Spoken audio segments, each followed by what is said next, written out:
En el siglo III, con los bárbaros acechando, usurpadores en las fronteras y rebeldes en la misma Roma, el emperador Aureliano recurrió al dios de los soldados y consiguió unificar y restaurar el desmembrado Imperio Romano. Pero fue asesinado antes de que sus esfuerzos pudieran dar resultados, dejando otra vez a la nación expuesta al peligro.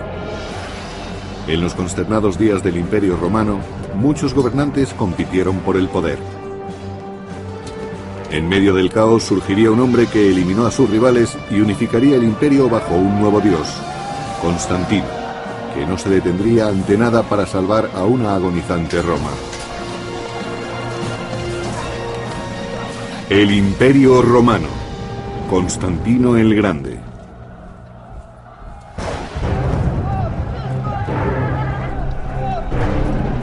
La Roma del siglo III estaba sacudida por conflictos internos e invasiones de los bárbaros. Pero en el año 295 después de Cristo surgió un grande y nuevo emperador que podría salvar al imperio. Su nombre era Diocleciano. Diocleciano trató de resolver los problemas y preocupaciones a las que se enfrentaba el imperio en el siglo III.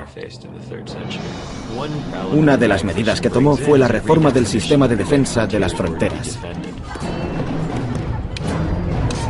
El emperador Diocleciano creó un ejército imperial móvil siempre dispuesto a reforzar las vulnerables fronteras. Uno de sus soldados más capacitados era Constantino, que entonces solo tenía 17 años.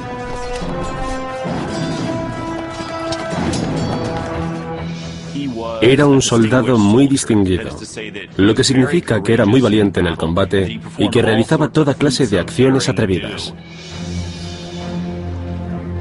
Aquellos primeros signos de grandeza de Constantino no escaparon a la atención de Diocleciano, que mantuvo cerca de sí al joven soldado con la intención de prepararlo para ocupar un puesto importante en el imperio.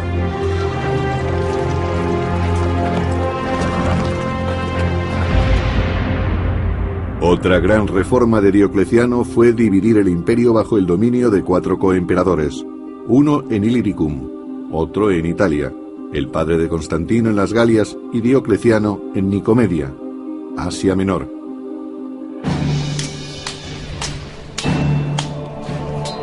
Diocleciano sabía que era muy fácil que los coemperadores se volvieran contra él. Para impedirlo, retuvo en su corte a sus hijos, incluyendo a Constantino, para que recibieran una formación militar especial bajo su atenta supervisión. Constantino fue enviado a la corte de Diocleciano, donde recibió la educación propia de la clase alta, literatura, filosofía. Estudió griego, que no todo el mundo lo aprendía, pero lo más importante es que recibió una educación militar. Pero la vida de Constantino en la corte era de todo menos cómoda. Para ser emperador y hacer de padre, Diocleciano gobernaba con mano de hierro. Con el tiempo empezó a gobernar con edictos que cada vez eran más instructivos hasta llegar al extremo. En ellos le decía al pueblo lo que debía de hacer para ser mejores ciudadanos y cosas de ese tipo.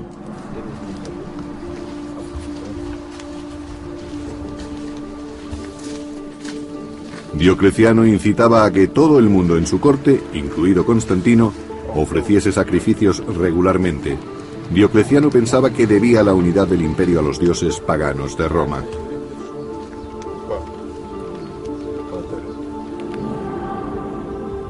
Pero otra religión estaba captando muchos adeptos, haciendo que peligraran los planes de Diocleciano. Los fieles de aquella fe adoraban a Jesucristo, el Hijo de un nuevo Dios.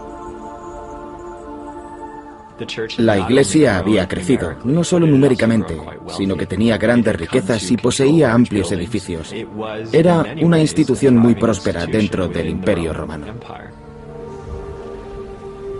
Una institución que Diocleciano veía como una amenaza para Roma. Creía firmemente que la salud del Estado y de Roma estaban ligadas a la religión romana, y que los cristianos representaban una fuerte amenaza contra ella. Los cristianos, que habían sido tolerados durante casi 40 años, formaban ahora un alto porcentaje de la población de las grandes ciudades. Era sabido que había cristianos tanto en el ejército como en la corte imperial.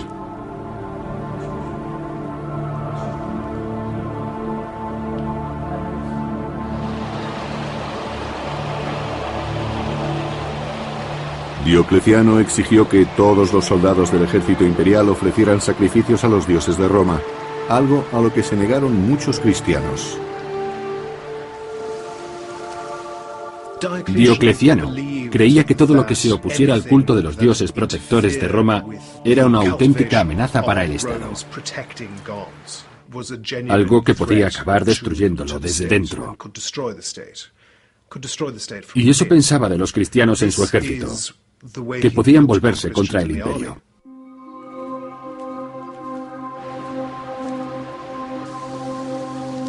El castigo por desoír el edicto del emperador era la muerte, un acto brutal que Constantino, siendo soldado del ejército del emperador, estaba obligado a presenciar.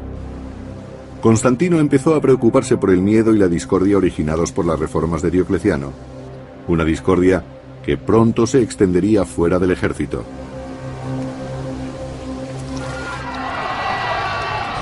En el año 303 después de Cristo, Diocleciano emitió un edicto contra los cristianos que fue conocido como la Gran Persecución. Tan pronto como se emitió el edicto de la persecución, se desataron unas crueles medidas administrativas.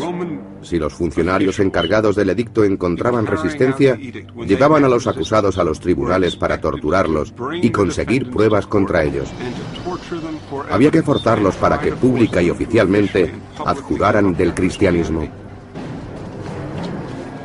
La Gran Persecución marcó el inicio de lo que los cristianos llamaron la Era de los Mártires. Cualquier cristiano que proclamara públicamente su fe, moriría. La persecución de Diocleciano dejó atrás las demás persecuciones. Probablemente fue el momento en que más cerca se estuvo de erradicar el cristianismo. Puede que por eso se haya dicho que muchos de los mártires venerados por la Iglesia cristiana padecieron bajo el dominio de Diocleciano.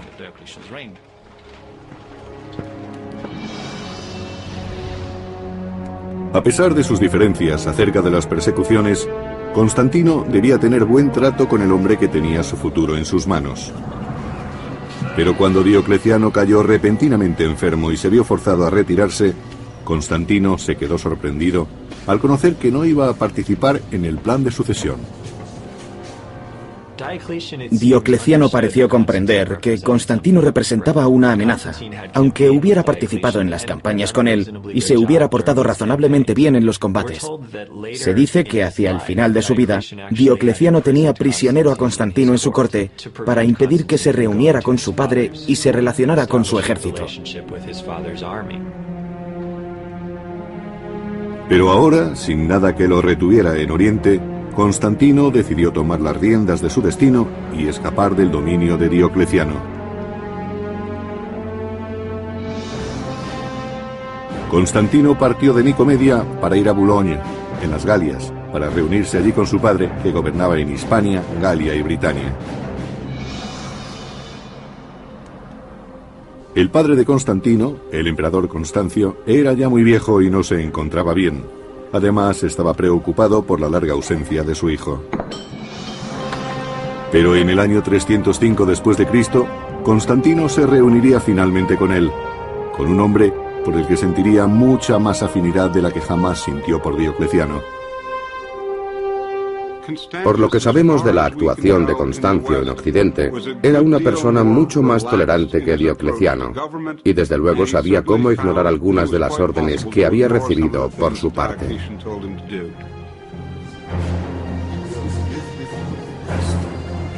Constantino notó que su padre era un gobernante mucho más compasivo, y Constancio se dio cuenta de que su hijo sería el hombre que un día podría ocupar su trono.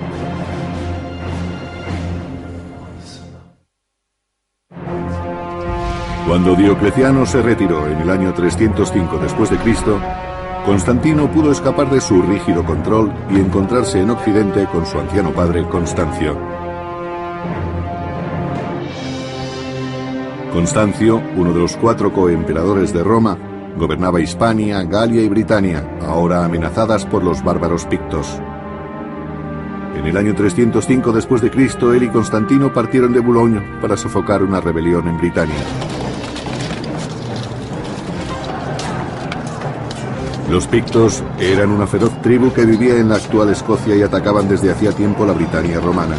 Su sangrienta forma de combatir representaba una seria amenaza para Constantino y su padre. Esos vecinos bárbaros del siglo IV estaban mucho mejor organizados de lo que habían estado en generaciones anteriores. En Europa los ejércitos romanos tuvieron que mantener campañas mucho más difíciles que las de sus antecesores. Para empeorar las cosas, la salud del emperador Constantino decaía rápidamente. Que un emperador enfermo fuera a combatir, como cuando fue con su hijo a luchar contra los pictos, es otra muestra más de lo seria que era la matanza.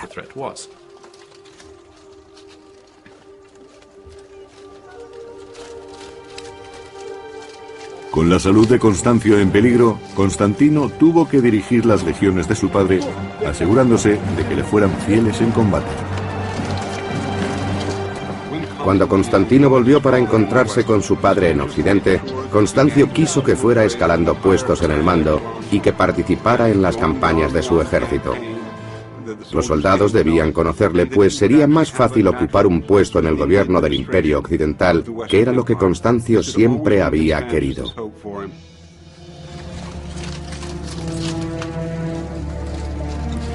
Con su destreza militar, Constantino se ganó la lealtad del ejército, pero la victoria no pudo salvar la vida de su padre.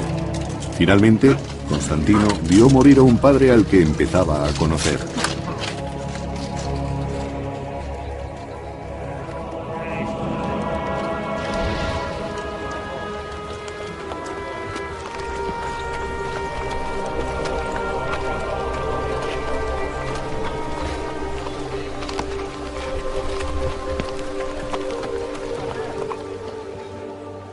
Cuando murió su padre, el ejército proclamó emperador a Constantino.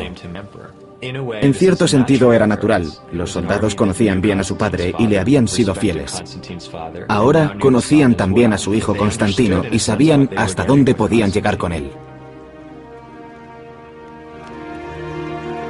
En un imperio donde la muerte de un gobernante conducía con frecuencia a violentos golpes de Estado, el acceso al trono de Constantino fue tranquilo e incruento.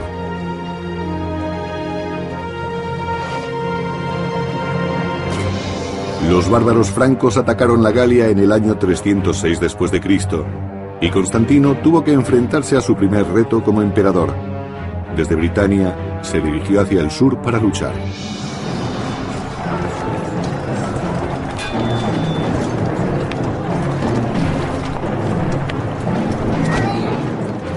Los francos vieron, con la muerte de Constancio, la oportunidad de aprovecharse de Constantino. Pero este demostró tener una gran capacidad como dirigente y los derrotó en la primera incursión. Constantino, ahora emperador, no perdió tiempo para demostrar su valía.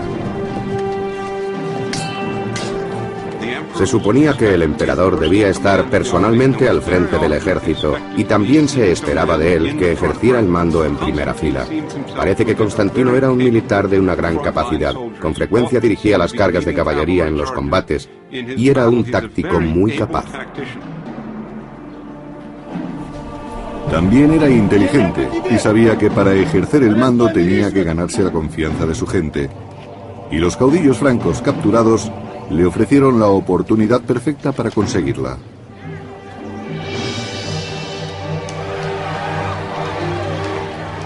Constantino hizo desfilar a los cautivos bárbaros por las calles de Trier, en la actual Alemania, para demostrar al pueblo que él los protegería. Constantino sabía perfectamente que en aquellos momentos el objetivo principal de cualquier emperador que quisiera conservar el poder era derrotar a los bárbaros, así que luchó contra ellos a lo grande. Mantuvo campañas contra los francos, y hay pruebas de que capturó a 2 de sus reyes, a los que exhibió para deleite de las masas de las Galias. Finalmente, los bárbaros fueron arrojados a las fieras enviando un claro mensaje de que Constantino no toleraría a los que osaran poner en peligro al Imperio Romano.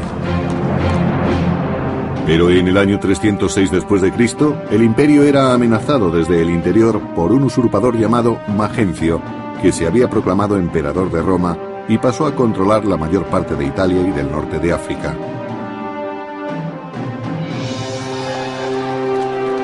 El usurpador, Magencio, ganó apoyos prometiendo recortar los impuestos y dar trigo gratis al pueblo de Roma. Como Constantino, era hijo de un coemperador anterior. Constantino fue proclamado emperador por sus legiones en julio del año 306. Magencio permaneció en Roma y donde decía, sí, le han hecho emperador, yo lo seré también. Y a finales del año 306 fue proclamado emperador también. Pero a diferencia de Constantino, la reivindicación de Magencio no era legítima. Magencio había derrotado, encarcelado y finalmente asesinado al legítimo coemperador de Italia. Muy pronto las gentes de Roma se dieron cuenta de que sus promesas no eran más que mentiras. En el año 311 después de Cristo, los romanos se sublevaron cuando vieron que el trigo gratis y el recorte de impuestos eran solo para los ricos. El resto robaba para sobrevivir. Magencio no fue un gobernante popular. Era despiadado, sofocaba las revueltas con demasiada sangre. Circulaban rumores de que seducía a las hijas de los senadores. Había problemas con el suministro de trigo e imponía impuestos a gente que no los había tenido antes. El desesperado levantamiento de las clases oprimidas de Roma ofreció una gran oportunidad a Constantino.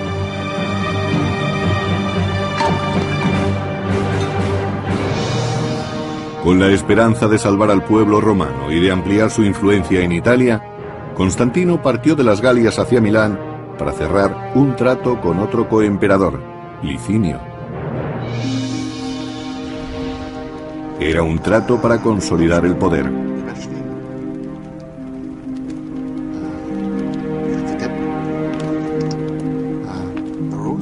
Para sellar su alianza, Licinio se casaría con la hermanastra de Constantino.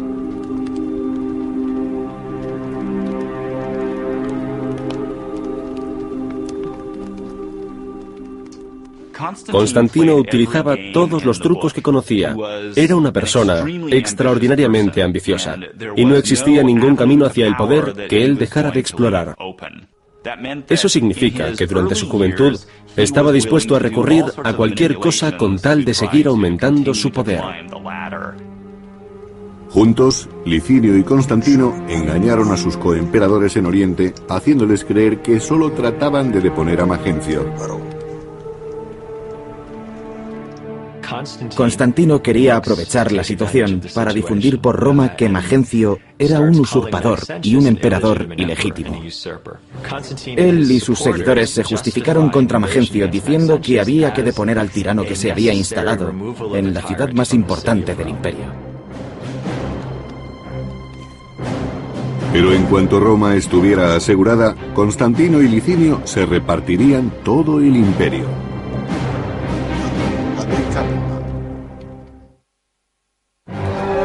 En el año 306 después de Cristo, cuando el usurpador Magencio se hizo con el poder en Roma, Constantino selló un trato con el también ambicioso coemperador Licinio para eliminar a Magencio y repartir el imperio entre los dos. Mientras Licinio se hallaba defendiendo la frontera norte del imperio de los invasores bárbaros, Constantino marchó hacia Roma, sitiando la ciudad imperial donde se encontraba Magencio.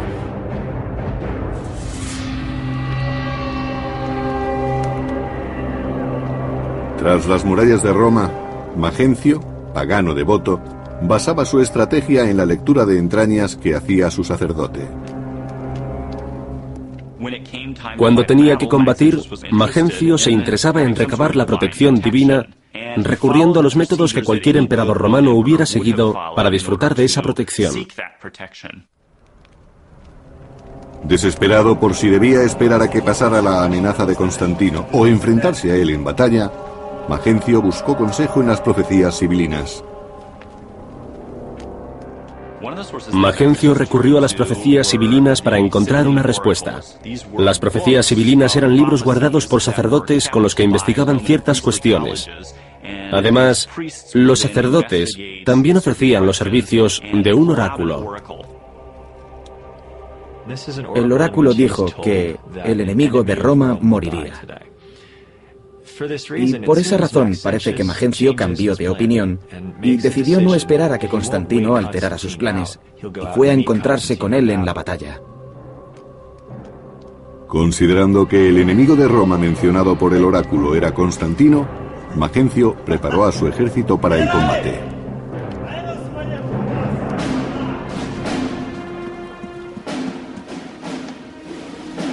Mientras tanto, a las afueras de Roma, Constantino se preparaba para el encuentro con Magencio.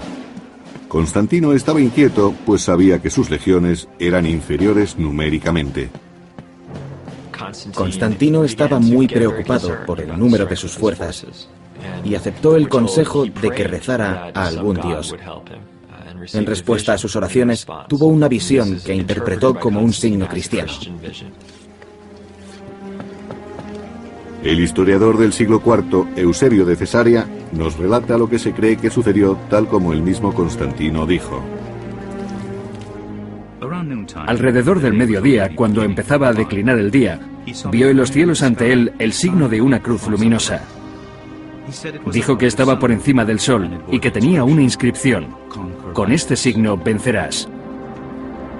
Según dijo, vio un símbolo que parecía una cruz con una especie de letra P superpuesta. Eran las dos primeras letras en griego del vocablo Cristo, Ki y Ro. Según algunas fuentes, también oyó una voz que le decía: con este signo vencerás.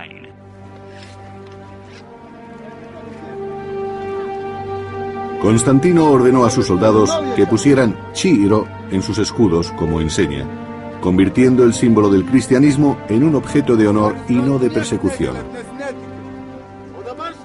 Constantino adoptó un nuevo dios, o un dios que antes había sido rechazado y que ahora pasaba a ser un símbolo de poder divino y de victoria.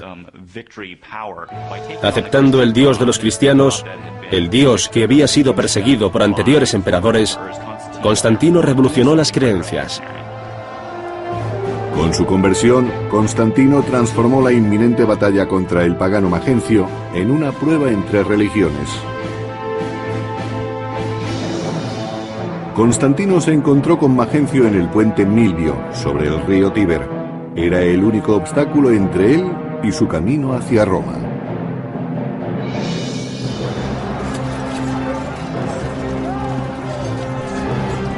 Aunque ampliamente superado en número por Magencio, Constantino y su ejército, ahora portando el estandarte cristiano con las letras Chi y Ro, iniciaron la batalla con energía. La batalla del puente Milivio fue muy importante. A pesar de que Magencio tenía superioridad numérica, sus legiones se vieron empujadas hacia el río por las de Constantino.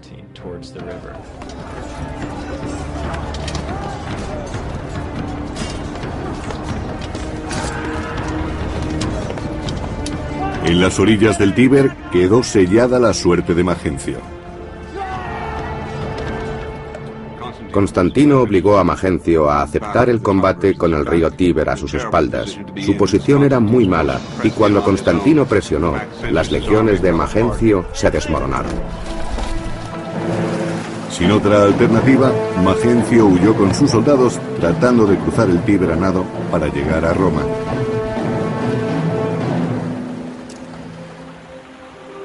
Pero Magencio con su pesada armadura no pudo cruzar el río. Días más tarde su cuerpo hinchado fue retirado del Tíber, dando prueba de que el régimen del usurpador había caído. Constantino ganó una importante batalla en el puente Milivio y eliminó a Magencio, y lo que es más importante, consiguió el control de medio imperio, incluyendo la rica provincia de Italia. La suerte de Magencio sirvió de eficaz recordatorio del poder de Constantino y de lo que podría ocurrirles a los que osaran oponerse a él. Constantino quiso recuperar el cadáver de Magencio para pasear su cabeza por Roma y el norte de África, y así demostrar que el anterior emperador estaba muerto y que ahora era él quien mandaba. La victoria contra Magencio probó ante Constantino que el dios de los cristianos era más poderoso que los dioses paganos de su enemigo.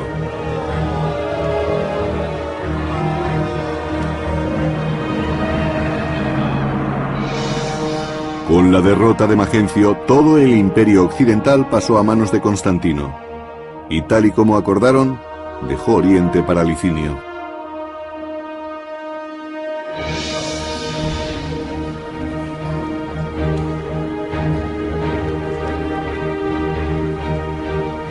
Se encontraron en Milán, donde Constantino y Licinio sellaron su alianza con una boda, como habían planeado. Constantino decidió que Licinio se casara con una de sus hermanastras, Constancia, para que se uniera a su causa. Linicio reconoció que era la mejor manera de sellar una alianza. Este matrimonio señaló el inicio de una política común, tanto por parte de Constantino como por la de Licinio. Una de las medidas políticas reflejaba la adopción del cristianismo por parte de Constantino. Los dos emperadores acordaron la forma de repartirse el poder. Y entre otras cosas, decidieron que el cristianismo sería tolerado en todo el imperio. Licinio no era cristiano, pero estuvo de acuerdo con Constantino en detener las persecuciones en todo el imperio. Durante un tiempo la alianza funcionó, pero una alianza que es fruto de la ambición resulta difícil de mantener. Constantino tuvo que reconocer que su único coemperador era también su mayor rival. Después de sellar una alianza con el emperador Licinio, Constantino derrotó al usurpador Magencio en el puente Milvio. Más tarde, convencido de que el dios cristiano le había concedido la victoria, Constantino se dispuso a demostrar su gratitud.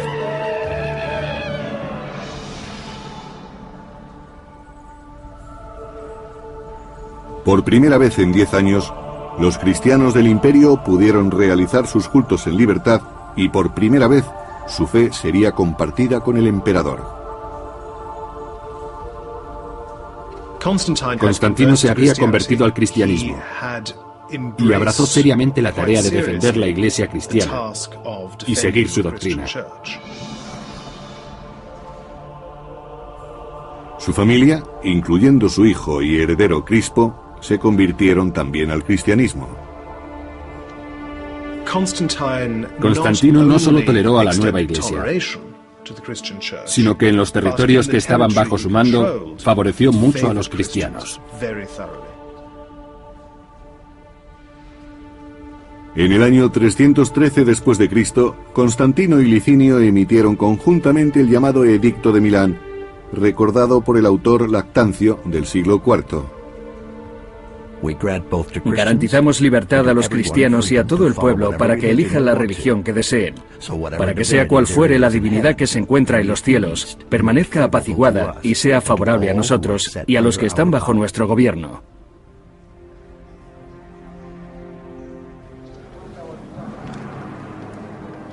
Pero en los años que siguieron, se deterioraron las relaciones entre los dos emperadores. Conforme Licinio luchaba por conseguir el dominio de Oriente, su apetito por el poder fue haciéndose mayor. Licinio actuó como si solo estuviera preocupado por los asuntos de Oriente, pero Constantino no confiaba en él y la tensión entre ellos fue en aumento. Después de 9 años de compartir el poder, los dos emperadores ansiaban apoderarse de todo el imperio. una rivalidad que acabaría llevando a Roma a una guerra civil.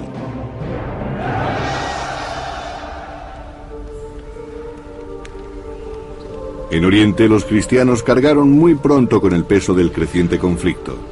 Al apoyar al emperador cristiano Constantino, se convirtieron en la mayor amenaza para Licinio, y por ello tuvieron que pagar un alto precio.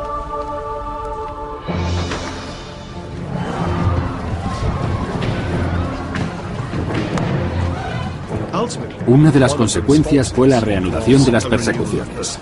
El motivo fue muy sencillo. Constantino defendía a los cristianos, y por tanto era posible que los cristianos de Licinio se convirtieran en una quinta columna, el enemigo dentro de casa. Por eso decidió perseguirlos.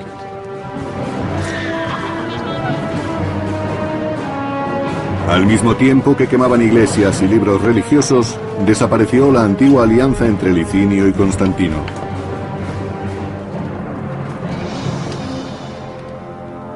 Para Constantino, ahora un maduro gobernante de mediana edad, la persecución de los cristianos era la excusa que necesitaba para atacar a Licinio. Rápidamente ordenó que sus legiones marcharan contra su rival de Oriente. Constantino era un jefe efectivo que solía ir al frente de la caballería para atacar al enemigo por los flancos, y eso es lo que hizo con Licinio. Junto a Constantino iba su prometedor hijo y heredero Crispo, que supo demostrar su valía en el combate. Juntos hicieron retroceder a Licinio hacia el este. Desde Adrianópolis, Constantino y Crispo persiguieron a Licinio hasta Bizancio, y desde allí hasta Crisópolis, donde éste presentó su última línea de resistencia.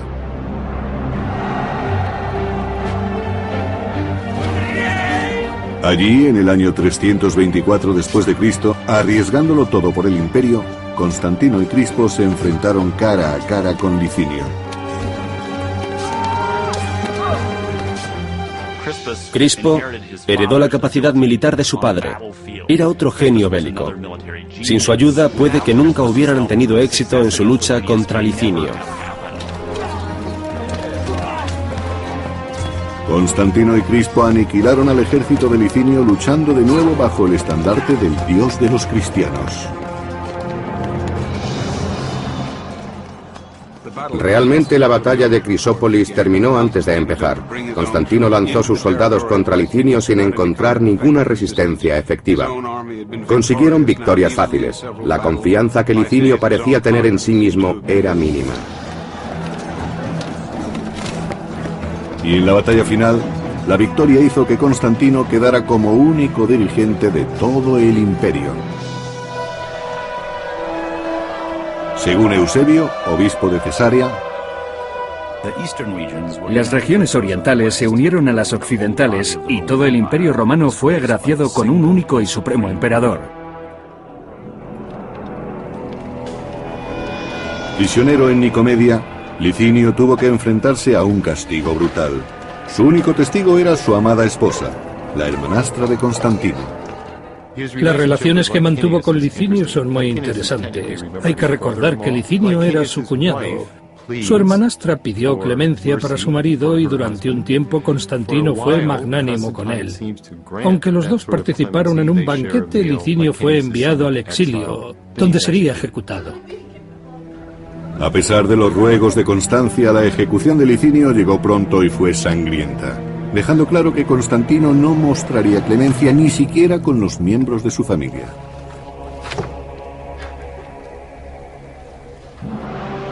Después de eliminar a Licinio, Constantino quedó como el único gobernante del unificado imperio y quiso que su hijo Crispo le ayudara en calidad de emperador de Occidente. Como coemperador, Crispo compartió los planes de su padre de fundar una nueva capital cristiana en Oriente, que estaría situada en Bizancio. Después de que Constantino se hiciera con todo el imperio, quiso fundar una ciudad totalmente nueva que llevaría su nombre, Constantinopla. Escogió un lugar estratégico a mitad de camino entre las fronteras más importantes y deliberadamente quiso que fuera una ciudad que no tuviera nada que ver con predecesoras paganas. Debía ser una ciudad que no tuviera ninguna tradición rival. Una ciudad cristiana. Pero cuando sus mayores sueños comenzaban a dar fruto, surgieron problemas entre las personas más queridas de Constantino, su mujer Fausta y su hijo Crispo. Crispo era hijo de la primera mujer de Constantino. Sus 3 últimos hijos eran de Fausta, su segunda mujer. No se pudo evitar que hubiera algo de tensión entre las dos familias, especialmente por parte de Fausta, porque ella claramente quería lo mejor para sus hijos. Pero Crispo se interponía en su camino.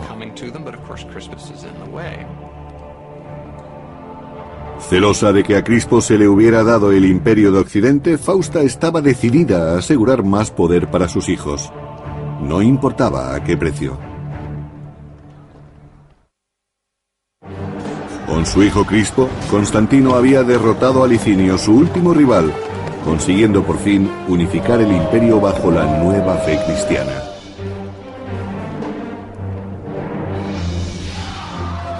Pero la unificación de Constantino se vio pronto amenazada cuando surgieron diferencias dentro del seno de la Iglesia cristiana.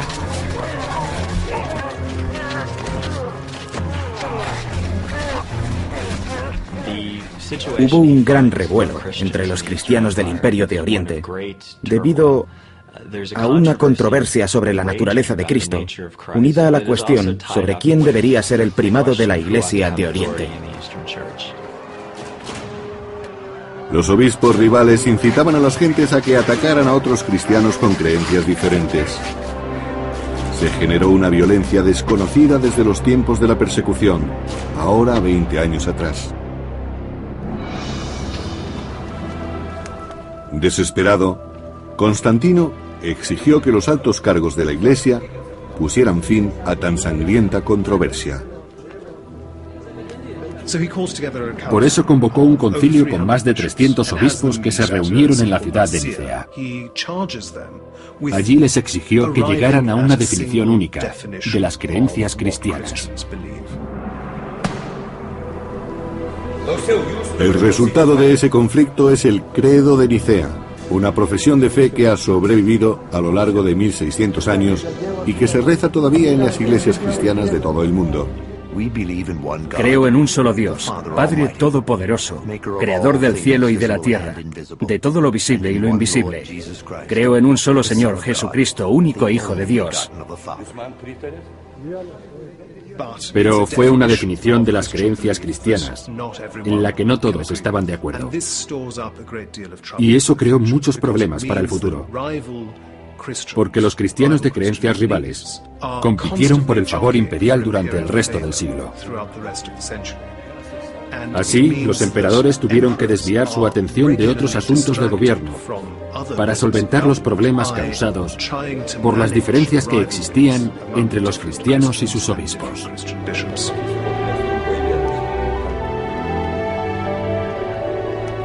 Quizás aquella distracción no dejó ver a Constantino lo que estaba ocurriendo entre sus seres más cercanos. En el año 326 después de Cristo, Fausta, la mujer de Constantino, levantó una calumnia contra su hijastro Crispo. Crispo era el hijo mayor de Constantino. Procedía de un matrimonio anterior, por lo tanto no tenía la misma madre que sus hermanos. Existía una rivalidad latente entre Crispo y sus 3 hermanastros, más jóvenes que él. Fausta urdió un complicado y sorprendente plan y afirmó que Crispo había tratado de seducirla. Las cosas no fueron muy bien para Crispo. Fausta ansiaba apartarlo de su camino para que sus hijos legítimos sucedieran sin problemas a Constantino. Constantino no supo ver que era su mujer y no su hijo quien lo había traicionado, y ordenó que Crispo fuera ejecutado.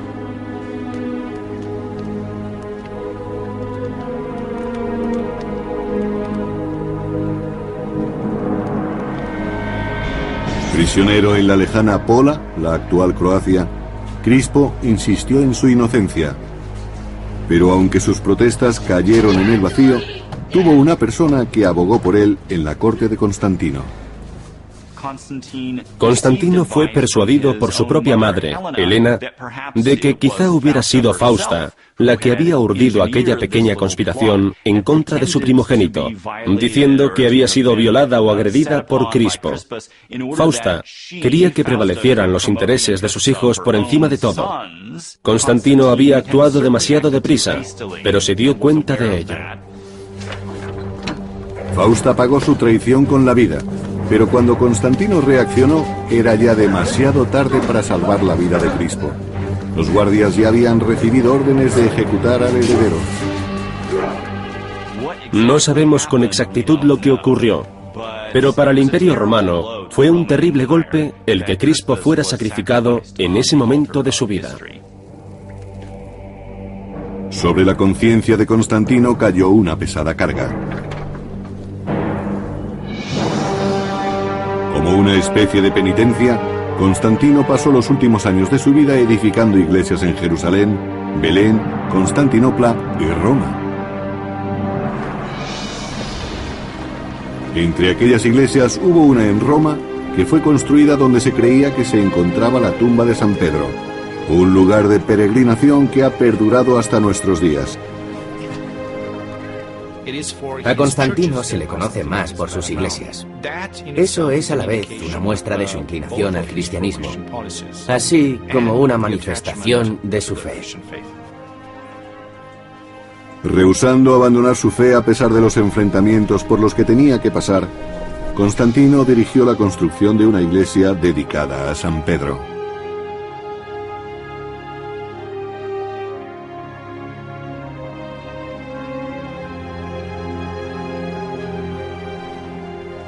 Fue una explosión extraordinaria de arquitectura, como no existía en todo el imperio.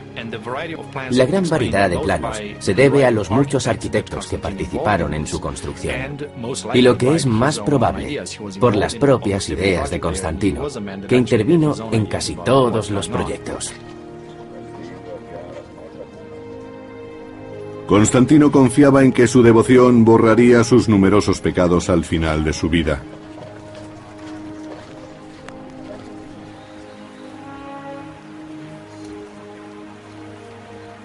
Constantino sabía que la muerte le andaba cerca.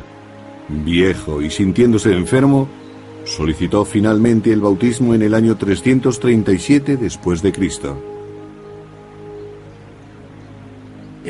Para Constantino era lógico que quisiera retrasar su bautizo, porque los emperadores tenían que hacer trabajos muy sucios. A veces, debido a su cargo, cometían pecados muy graves. Por eso, posponer su bautizo tenía sentido para él. Así, todos los horribles y sucios pecados que había cometido serían perdonados antes de morir. Perseguido por sus pecados, Constantino solo anhelaba morir con la conciencia limpia, purificado por las aguas del bautismo. Hacia el final de sus días, Constantino se convirtió en una especie de visionario que desde que fue bautizado solo quería despojarse de la púrpura imperial para vivir a partir de entonces como clérigo. Antes de morir, Constantino encontró la paz en la fe, según dejó escrito. Sé que he sido bendecido. Ahora soy merecedor de la vida inmortal, pues he recibido la luz divina. Constantino murió en mayo del año 337 después de Cristo, tras haber gobernado durante más de 30 años.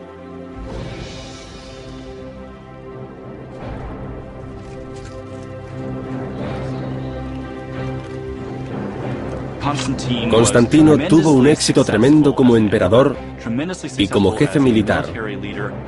Fue un hombre que llegó al poder gracias a su enorme ambición, y cada vez que pudo, utilizó esa ambición para triunfar día a día. Durante toda su vida, Constantino luchó por mantener la frágil unión del imperio, reunificado bajo su nueva religión, pero nada, incluida la fe, podría salvar ya a Roma.